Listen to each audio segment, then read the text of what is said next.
Book your driving lesson now at dla-driving.co.uk.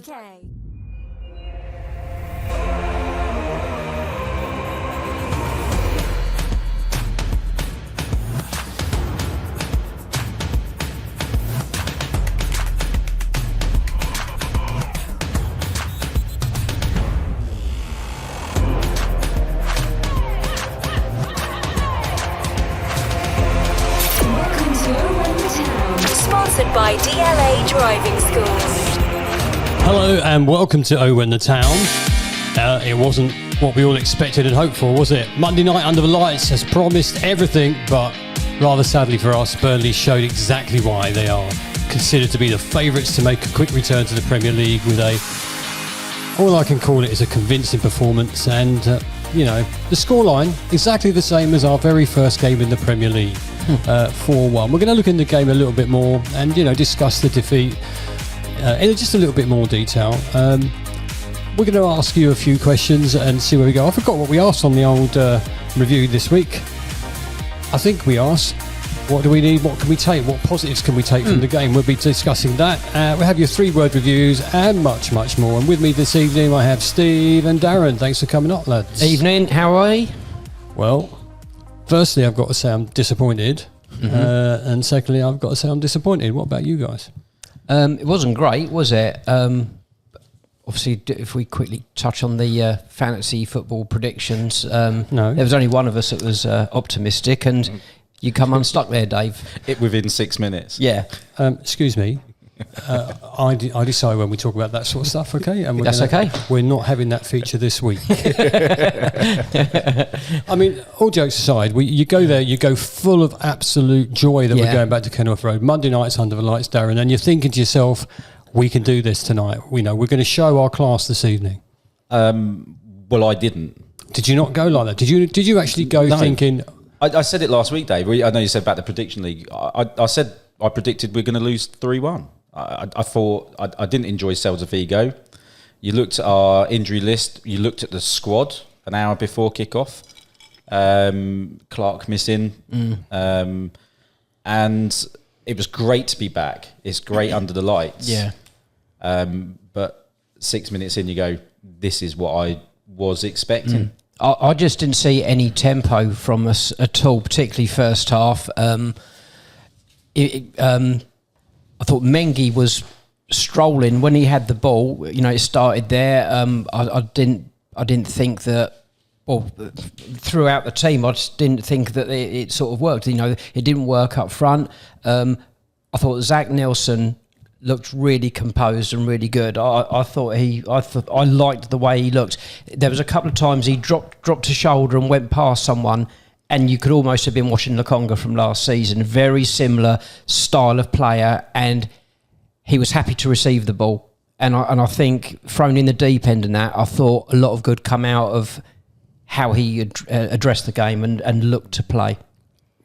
The press and the pundits are all talking Luton up this season. So you go there. Well, I did. Obviously, you two didn't, but I did.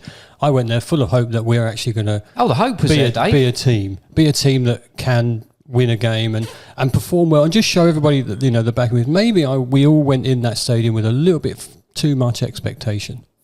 It could be. I just think that we expected more. I think we expected much more tempo and energy. We'll get into the game in more detail, but is that not how good Burnley were as opposed to how poor we are? No. I thought we made them look good. Burnley are good, but I thought we made them look good. We never beat Burnley anyway. We don't, and we don't typically start seasons great either. I thought we were really poor. I thought we were really, really poor. I have the opposing view to that. I think Burnley are a decent team. They've recruited well. They've spent some good money. They have a new manager who's clearly motivating their team a bit more. And I thought they were bigger, stronger, faster in all areas of that pitch. They're definitely faster. Absolutely. Yeah, and I think it comes down to, a few of these down here we're probably reading, Dave, but I've never seen us come into a season seemingly so underprepared and not ready. The lack of cohesion, I can't put my finger on it, but something doesn't feel right.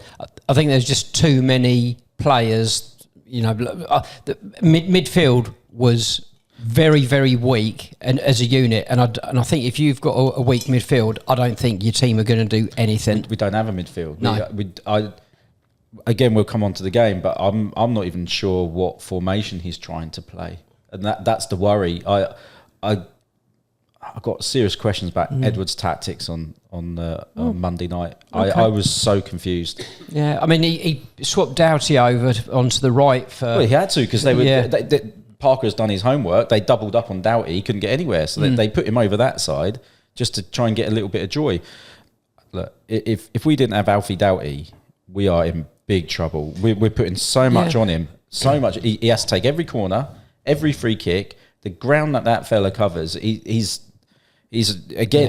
online for a breakdown later on in the season. I mean, and say that they pressed well. I mean, the amount of times they just picked the ball off Morris when he was, doing what, he's a really good target man, holding the ball up and then trying to lay it off. The amount of times they just picked it off him, so they were on our players in a flash when we were controlling the ball. We've got at the moment we've got no identity. We've got no identity to our football. A few seasons back, we were a high-pressing, fast-pressing team. We're not that. I just don't think he feels that he can do it at the moment with the players available. Yeah, but our forward line, who are we missing? Jacob Brown. Yeah. Apart from that, the forward line's there. We're not a high-tempo pressing team anymore. We don't play it through the thirds because we've got no midfield. We've got no quality midfielders. We don't play it through the thirds. There's the odd long ball out to the wing where they're defending deep, so you can't get it in behind them anyway. I don't think he had a clue what to do. He got into the game, set them up, went, this ain't working, I don't know what to do. And it showed because he made one substitution, which was the most bizarre substitution ever. Long season ahead then. I just need to just calm you both down, right? Because it's really important. Well, when I say both, but mostly Darren, I need to calm you down because it's the first game. Now, look, last season we got absolutely mullered by Brighton away. We showed some signs, but we were way off target, way off limits. And it took a couple of games and then everything adjusted. So I'm going to look at it that way. I can't criticise the football club to the extent you have just done. I think we do know what we're doing. I think the manager does have a plan and his team are really good and they'll get it. Let's talk about the game. Let's start with your 3-word reviews. Neville says football is back and Graham, long season ahead. Matt, perennial slow starters. Rob, we need leaders. Ben, woeful, lacklustre, underprepared. And J-Mo and many others have said, sign some players. Have you got any of those that you fancy? Well, I think the few at the bottom there, Rob, we need leaders. Obviously, we're Lockyer, whether he comes back to us later on in the season.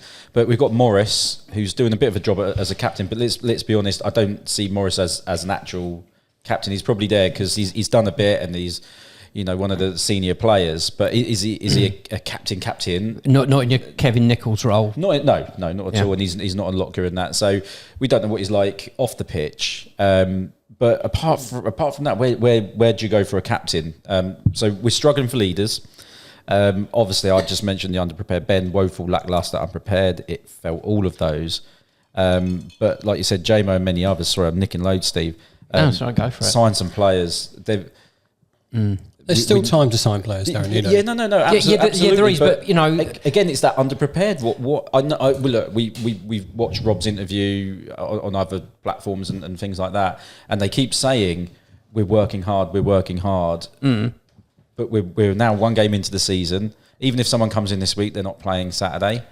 I would suggest that this is one of the most difficult transfer windows that the club's had in its history because agents and players and clubs are going, Luton have got some money. And the reality is we're not going to be spending above what we can afford. There's a pay structure, and I totally agree with that. So everyone that we're looking to recruit has got a false ideal about what our available finances are. And that is why I think it is such a difficult window that we're in. I did like it in previous years. It was probably easier because of the level of player that we were looking to recruit. we got our players in really early, and almost all of our business was done by the time pre-season started. So they had 6 weeks to bed in, gel and all that lot. And I think that is absolutely perfect.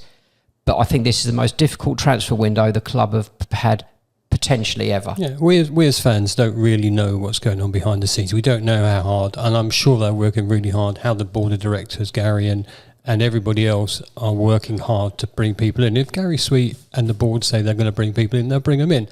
And then, once the targets are in and they've got them, then we see a small change in the team. But look, 7 of our starters last night were finishers in the Premier League. You don't become terrible overnight. Or at the end of between seasons, you don't fall from grace that quick. I'll come back to that cohesion, Dave. So they have been playing together for a long, long time. It didn't seem it. It didn't feel it. Well, is it because so much went through Ross Barkley last season? I don't know. He was a large part of our identity at the beginning of the season. I don't recall being absolutely blown away by exactly what we've just said. We discussed it at the time, and obviously one of the most stupid things I probably ever said retrospectively. I think it was only one about the Villa away game, which is maybe 5-6 games in, something like that. I said I just couldn't see at that point how we could afford to have him in the team. Yeah, and then all of a sudden it clicks. And I think so much of what we'd done as an attacking force came through him. And, I think that could be a lot of the identity that you're maybe looking for, Darren. But we've known for a long time that Barkley was going, and he hasn't. Yeah, he was a one-off though, mate. He's not replaceable. No, completely. But find a different way of playing. Do something different. It doesn't feel like he's. We have found a different way. It's random. It's just roll a dice. This is what we're going to do tonight, lads. No, so it is very much a work in progress. We've got the transfer window to close. There will be activity. We've got players to come back. And as I say, we never beat Burnley anyway. So we could have added the Real Madrid team, and we'd have still lost to Burnley. I think last night a few people come up to me in the stadium and they said, "Oh, we shouldn't be playing all the youngsters," but actually, I think we should give some youngsters a chance some of the time. Was it the right time last night? Don't know. Monday night? I don't know. But actually, we had starts for Nelson and Johnson for league debuts. Yeah, what did you think to Zach? Fair enough, he was okay, But I can't tell you, I don't think the only person that stood out for me for a bit last night was Kaminsky in goal. He made some cracking saves. That first half, 2 in particular, were superb. Yeah. And then just before, I just texted Luke and said, that was a brilliant save, kept us in the game. Chong gets his goal. Yeah. But you can't blame him for the goals, I don't think. I mean, it was a little bit poor, wasn't it? I always think when it gets to the end of the game, you think the sponsor's got to pick a man of the match. Yeah. And exactly that, Dave. I was in my mind thinking, well, Kaminsky could get man of the match here, and he's conceded 4 goals. Yeah, and I thought he stood out. There was one episode in the second half where it didn't result in a goal, but the ball sort of just casually ambled across the 6-yard line. Everyone just stopped and waited for each other, and in the end it then had to be sort of hacked clear. But I think again there was no leadership in the defensive sides. I thought Mengi was very slow with sort of moving the ball on. Again, bit of moaning and stuff like that, but he did last season, so that's not a new thing in that. But I think drive comes from the back as well as the front, and I didn't see any drive at all coming from the back. Well, 2 things for me. You say Mengi was slow getting the ball forward. There's no movement. There's no movement in front of him. There was particularly one as Zach Nelson got caught in the end, and he was literally begging for someone to make a move. That happened several times. Yeah, and no one offered themselves. No. There was one time, I can't remember whether it was Nelson or Baptiste, but they had the ball facing our goal 20 yards out of the area, and you think, well, go on then, turn and off we go. And there was no one. Yeah. And as a collective, the crowd all just groaned. Yeah. Just go, he's got nowhere to go. Yeah. With the youngsters, Dave, I think I like the fact that we're brave enough to do it. If we're honest, Nathan always said Nathan Jones always sort of said about bringing. Nathan never brought any youth through, so it's great that Rob has faith in them and wants to do it. And if these players make it, they could be worth a bit of money and everything. So I think it's great that we're doing that. Nelson, for me, didn't shine, but I didn't notice him because he didn't do anything wrong. Do you see what I mean? Yeah. So he had an all right game. Yeah. I do worry a little bit about Johnson. I with the Celta Vigo game, they popped the ball over the top of him, got in a couple of times. Obviously, probably not Parker, but one of the Burnley people would have watched that game and said, if he plays, just pop it over his head, and that's how they got one of the goals. Yeah. He's lovely coming out, and his distribution's great. A bit sometimes a bit Naismith-esque. I just worry a little bit defensively with him, and I thought something for the training ground. Well, then, yeah, but the question, Dave, was it the right time to bring him in? Yeah. A Burnley game, first game at home. You go, do you go with Johnson or do you go with a Holmes?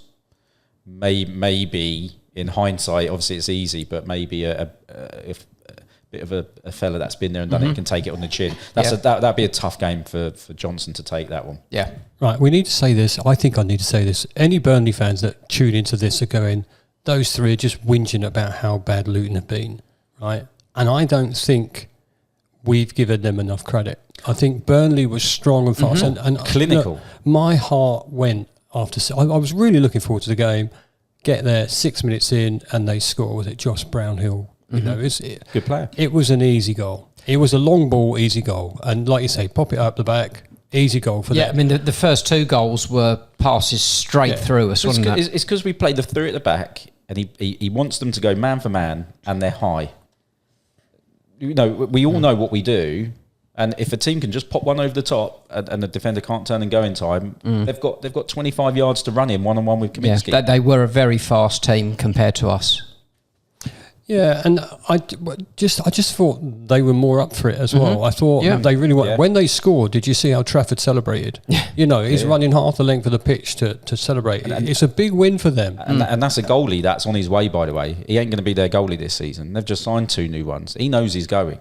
Yeah, but he was really up for it, and they was all up for it. And, you know, 1-0, you're thinking, okay, just calm down, we can get back in it. Yeah. And then, you know, I can't remember a clear opportunity in that first half, not one. No. And I think that's the disappointing thing for me.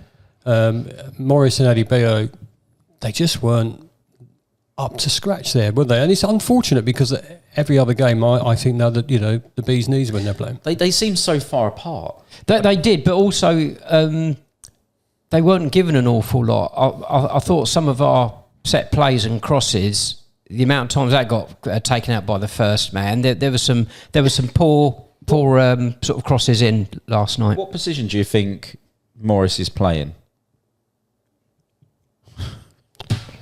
I'd like him to. There's the I answer. I have no idea where. I think he's trying to do 2 or 3 different roles as some kind of cam or whatever. I just want him up the top. Yeah, I was going to say you'd like him as a traditional full-on striker. He's big enough, strong enough, and you know the other night when we talked about the friendly, I thought he was outstanding in the work he put in. He was much better in that game. Yeah. It's sad, isn't it? So you go 1-0 down. We're all thinking, oh, here we go. You know, let's get back in it, and we just didn't give anything. And then, you know, you go at least get to half time. At least get to half time so we can regroup here. And then Burnley get their second, 37th minute in, Odebert racing. Roberts through ball, wasn't it? Under the keeper's legs. Yeah, it was just another one. It just seems so easy. One-on-one. The through ball just seems so easy. Defence nowhere picking up the run. I still think you've got to give credit to Burnley. They've done their tactics, they've done their homework, and they're playing to their strengths. 100%. And they look like the team they should have been last season in the Premier League. Well, they were towards the very end, weren't they? Yeah, but they should have been like that all season. Yeah. They'd have stayed up. They would have stayed. If they got rid of Company, they'd have stayed up anyway. You know, that's how I feel about it. And when you see some of that Twitter stuff of Company, oh wow, that's unbelievable, unreal. Isn't it? You know, you can understand why the players weren't happy with him and why they didn't perform for him. Yeah. But you know, they're 2-0 up now, and I'm just thinking, well, this is going to be a mountain. We'd be lucky, and still no attempt on the first half for us. None. Please correct me if I'm wrong. I think we had one shot on target, which might have been Adebayo, which literally the keeper just just caught. Oh yeah. I think that was it. Just caught. Might even have been. Well, was it charged down a little bit? Caught it, you know. Was it? I But don't yeah, know. it was very straightforward. We did have a couple of free kicks, but for some reason, I mean, Doughty's delivery is brilliant. But the 2 free kicks on the edge of the box that we got, he just fired them straight into the wall, didn't he? Yeah, like I said, Frustrating. he had a poor game last night for distribution. But when you're asking him to take every corner, you're telling me there ain't a player out there that can take just take that one for him. Give him a breather. Do you know Well, I'm sure there are players that can do it, but mix it up. yeah, well, yeah. But it comes down to that. Are we a bit naive? Or, do you know what I mean? Just try something a bit different. Yeah. It's very difficult to sum it up in one game. It really is difficult because look, Burnley are the favourites to win the league. They are the favourites to win the league. Obviously, we've been bandied around that we could be good enough to challenge for automatic or playoffs, and you'd like to think that we will get going. So you're hoping then second half it's going to step up, and it took a bit, and then 10 minutes in, Mr. Faithful Chong turns up. Great delivery. Who's going to tell us about the delivery, the cross, and then to Doughty? And then beautiful. Yeah, it was a beautiful cross. Doughty was in acres of space, really. That seems a little bit of a play that they like, isn't it? The Baptista Doughty back post. Obviously, they got the goal against Celta Vigo. Right. This time, obviously, I thought it was very much like that. It was an instant cross. Yeah. And it just caught them out. Don't forget we hit the crossbar. We hit the crossbar in the first minute of the second half as well. Did we? Yeah. See, I'm so disappointed. I've forgotten that. Were you back from your beer by then? I didn't have any beer at half time. It looped up and just went onto the crossbar, but yeah, it came. Yeah, that's right. Elijah, wasn't it? Elijah, yeah. Yeah. He beat the goalie. The goalie can't catch a cold. And we know that from the away game. And we should have played on that. Elijah should have been in his ear on what we did to them away. But he did there. We hit the crossbar. But then, yes, Well, you know the what? goal. If I look at my match notes, I can see producer Jacob has told us that. And if I'd have read it, I'd have said it. But I didn't read it. I was just thinking, Chongi gets there, right place, right time, good movement. And now it's 2-1. You think, okay, here we go. Comeback's on. Yeah. And we were good for about 15 minutes. Yeah, but then it petered out. It was proper Luton then. Yeah, we lost our momentum. But they did a Wickham on us, didn't they? That fella went down. They all went down, didn't they? Yeah, he went down on over by the side. And again, a little bit of naivety. So that fella went down, absolutely did a Wickham on us. Both teams could go back to the dugout, slow the tempo down and everything else. When it happened to, I think it was Doughty, went off down our Kenilworth Road end. I think it smashed him in the face or something. Yeah, it did, yeah. Rolled back on the pitch, so they can't carry on.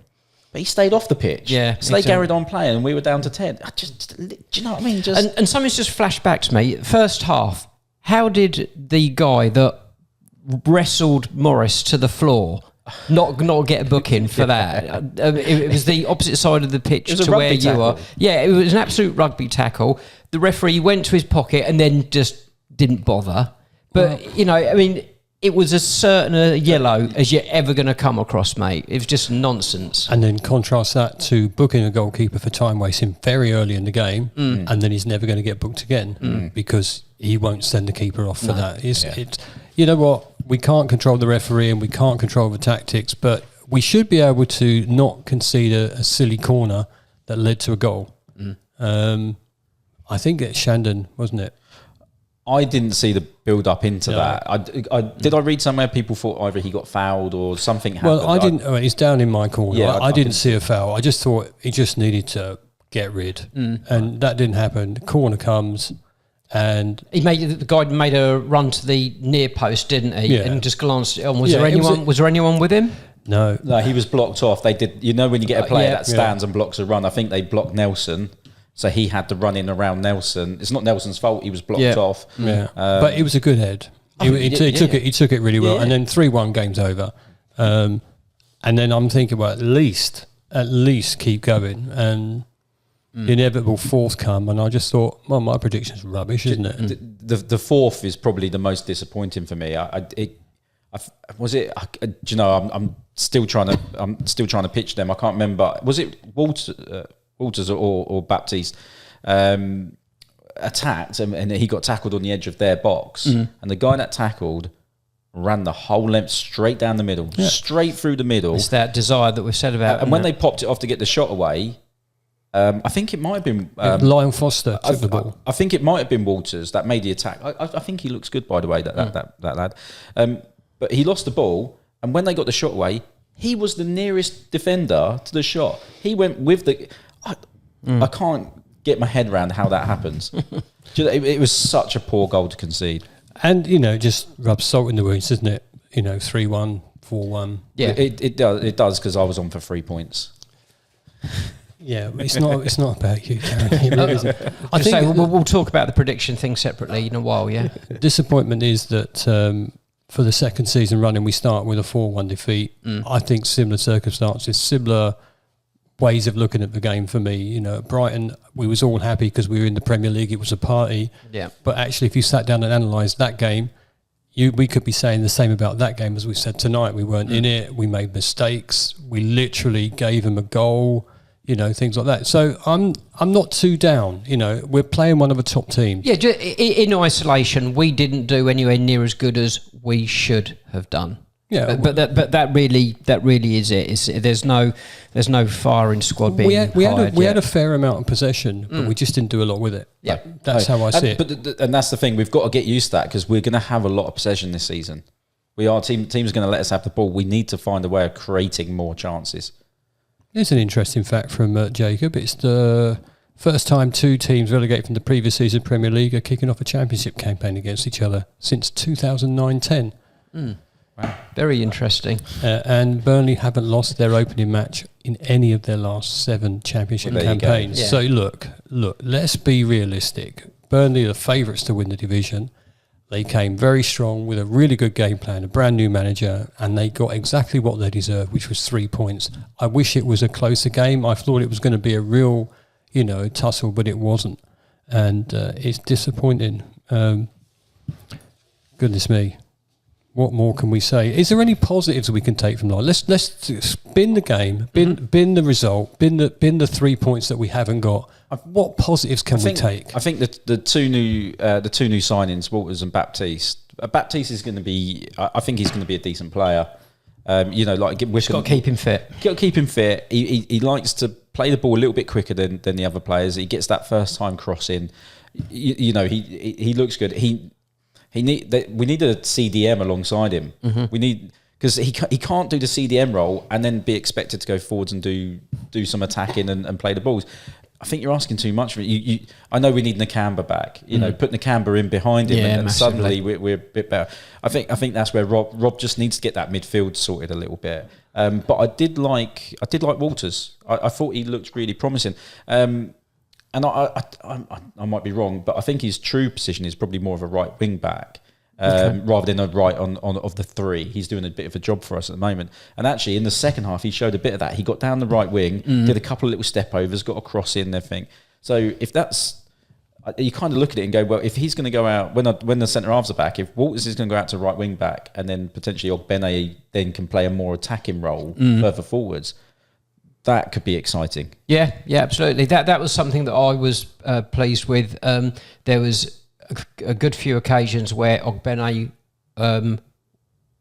had trust in his pace. The amount of times last year where we were usual pace. Go for it, go for it. And he did go for it a couple of times last night. I mean, there was one, I think the defender had like a 5, 6, 7 yard start on him, and he just pushed it past him and went for him. So for him just to be showing that belief and intent, that is great for us. And as I say, I thought Nelson looked really good. I thought he looked really stylish on the ball. Reminded me of Lokonga. And as I say, a couple of times where he dropped his shoulder and let the ball go past him, and it created a yard of space for a young lad in those conditions. I thought he done really, really well.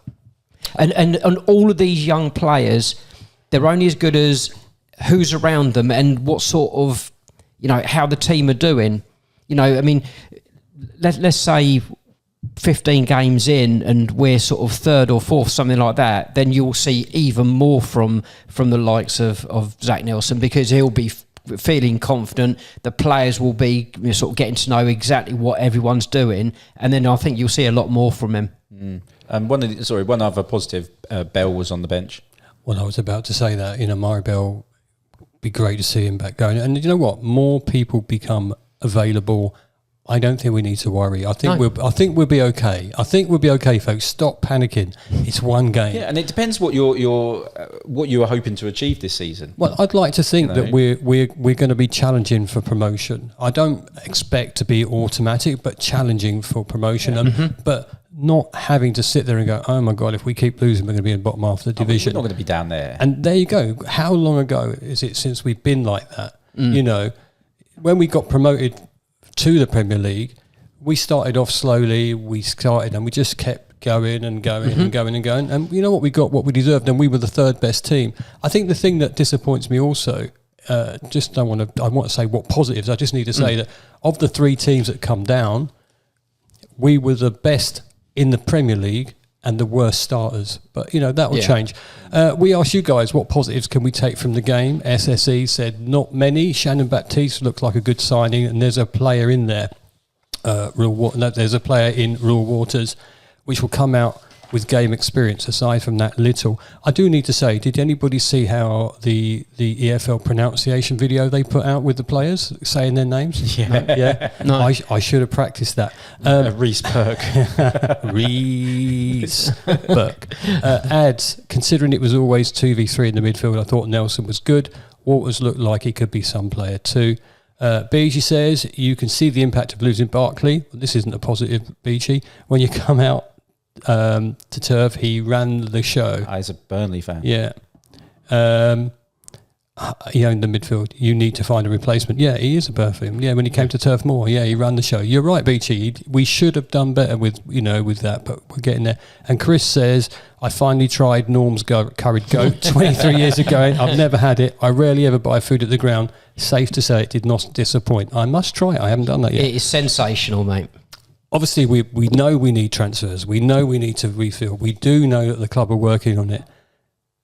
Where are we getting it? We're getting we need it back. Another defender, midfielder. I don't think we need defenders. We need our defenders back. I said it last week. They're there. We need them back. We need a midfield.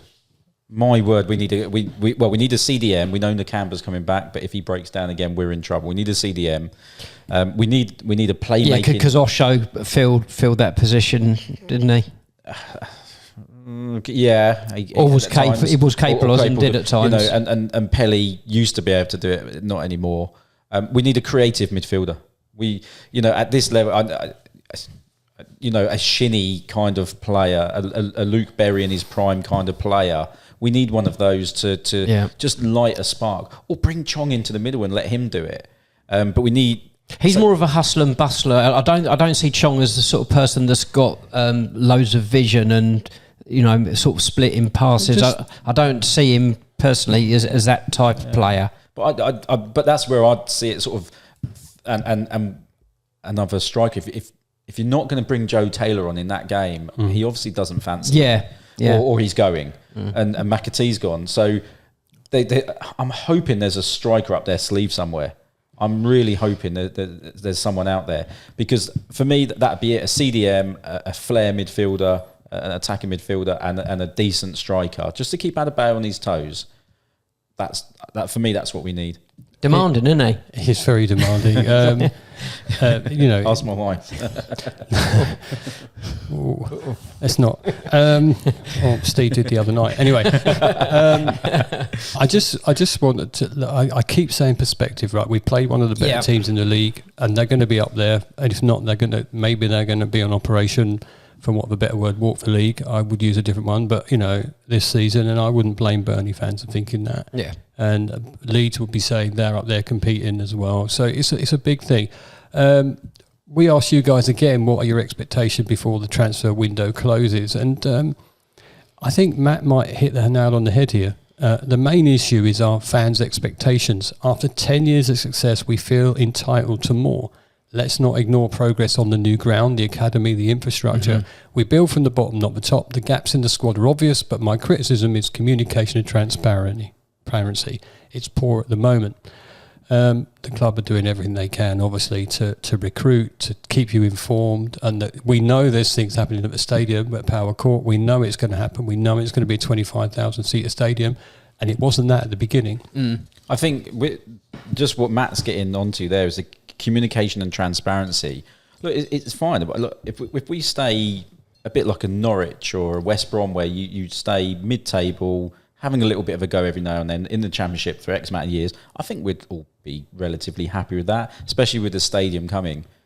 But our managers going out on interviews saying, we're going for it, we want promotion, we want this, want that. Don't they all?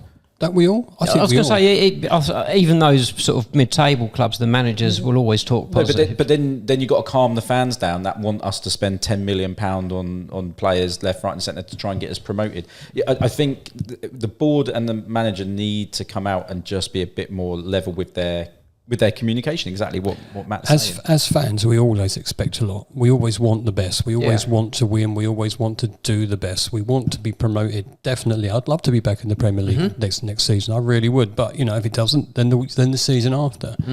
But also, as fans, we can be so fickle at times, thinking we know what's best for the club. And you know what? We don't really. The people that are in charge of the club and the manager does and the team does. And they will be the ones that make those decisions about there. And fingers crossed, they get it right. And they're probably, and with the ground, I think they're doing exactly that, ensuring that we do become a constant Championship team. Because how many people come down from the Premier League and then end up League One?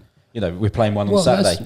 That's the other thing. We don't want that to happen. No, but there's the other thing, right? You just think those people down the road at MK Dons have just sold out to is it Q80 or say businessman.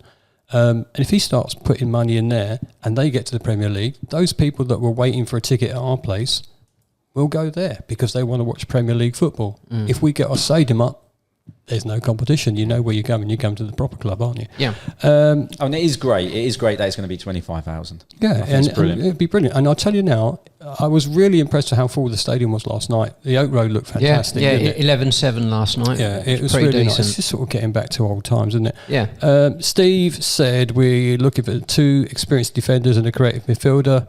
The former being clearly obvious since January, and the latter obvious since losing Barkley and Sambi. Chris, again, he's wanting 1 defender, 1 central midfielder. If there are no outgoings, when fit, we have a decent squad. But getting them and keeping them fit is key. I can't disagree with that.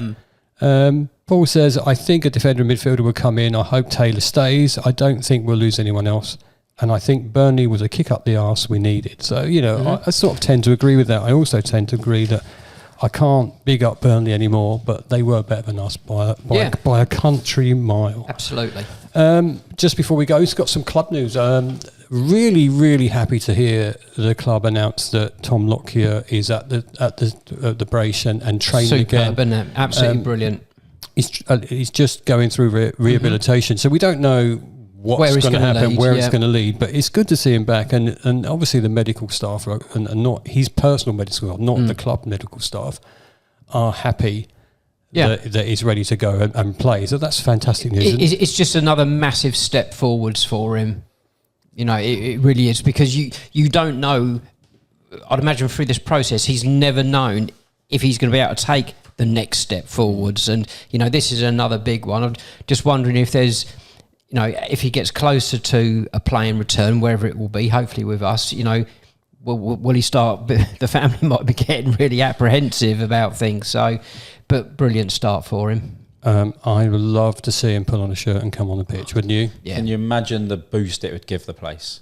Well, even him being in the training ground and then Jerry's and being with the squad will bring surely his experience and what he's been through with Luton. And we can't just disregard his medical conditions. Yeah. But they're obviously under control enough. So what he brings to the squad is leadership, is Walters experience. Could be great for Walters, couldn't it? But experience for all the younger players that haven't had that. I think it's fantastic he's back. There's no coincidence. Our best night, the 4-0 against Brighton, was when he came back to the ground, wasn't it? Before the game, the lift it gave the place. Like you said, Dave, imagine if he does pull on a shirt again for us. Amazing. Locks putting us in front against Sunderland, all them sort of memories. I genuinely hope at some point he gets to pull on a shirt, because the ovation he will get will be continuous. It'll be fantastic. And then if you do get back in the game, please score, because that'd be even better, wouldn't it? It's a difficult one. there's a couple of rumours about signings. I don't know unless they come on by your man who's always right on Twitter. X. I don't really think about him. I can't remember his name now, but there's so many rumours. There's rumours about Andros going. There's rumours that McAtee went to Bolton. Obviously, rumours about Woodrow to Derby maybe, but we're still a couple of weeks away from the door slamming shut and then a little window opening for loan players. If let's say Woodrow goes and it seems that Taylor isn't fancied, that leaves us light in that department. I think if Woodrow goes, Taylor stays for definite. Yeah. For definite. And you know what? Joe Taylor will get his chance. And there must be reasons why he's not playing right now first team. There must be reasons. There must be something that the manager wants to see or doesn't see in him right now. But, the other clubs he's played for, he's done really well. Yeah. I think he offers something totally different to what all the other strikers there's a player, offer us. But there is a player in there, isn't there? There's a player that's good enough to play. Hungry. And hungry, and he wants to score. Yeah, you can say he's not phased about taking a goal, is he? No, and you know what? Look, I refer you back to the final of the championship. He stepped up and took a fantastic penalty. Yeah. So he's a good player. I think he needs a break. I think you were saying about the loan market. I think that's probably where we're going to get our quality players. We might need a couple squad players or whatever Barkley. that we'll buy. But Get Barkley back from Villa. But I think if Forest did it, didn't they? A couple of seasons ago, they went up, but they had 3 unbelievable loan players, and I think that might be the way we're going to have to get the quality in. Chelsea must have a few players they need to get rid of. Yeah. Well, they've got 8 keepers or something, and it's bloody nonsense. We're rattling on here, and we've all got tickets for Portsmouth. That'll be good. I think there might be a few left if you haven't got one already. So get on there if you want to go. It'll be a good trip. It's a little bit of an early start, but the last time we went there, Steve, it was that fateful start of the season where we didn't win. I know. Played absolutely Played brilliantly, didn't win. Got sunburnt. Got really sunburnt. Oh, Christ, it was hot. How did that season end up? Yeah, champions, exactly. I just feel that we'll get that start. I was always they're going to be proper up for it as well. Of course First they are. Look at the result. They had 3-3 against Leeds. Yeah, so they got battered 3-3. By the way, Did they? Yeah, they got battered 3-3, but they got 3-3. Leeds and they went 3-2 up. Yeah, Leeds should have scored 6 or 7 in the first 10 minutes. Yeah, in the first 10 minutes. However, having said that, they're no mean feat. So while we're here, do we have any score predictions in? No, but while we're talking about the prediction league, I do want to point out that before we came on air last week, I was going to go for 3-1. Doesn't count. Darren stole it, which is fine.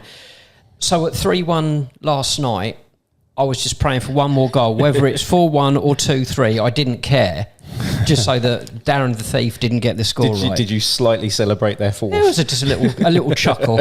Yeah. Okay, so let's have a look at this week. Have we heard? Let's have a look. Well, if Jacob has gone 2-1 for Portsmouth. Jacob. The feel-good factor remains. Okay, Jacob 2-1, nothing from Bataro, so we'll get his separately off air.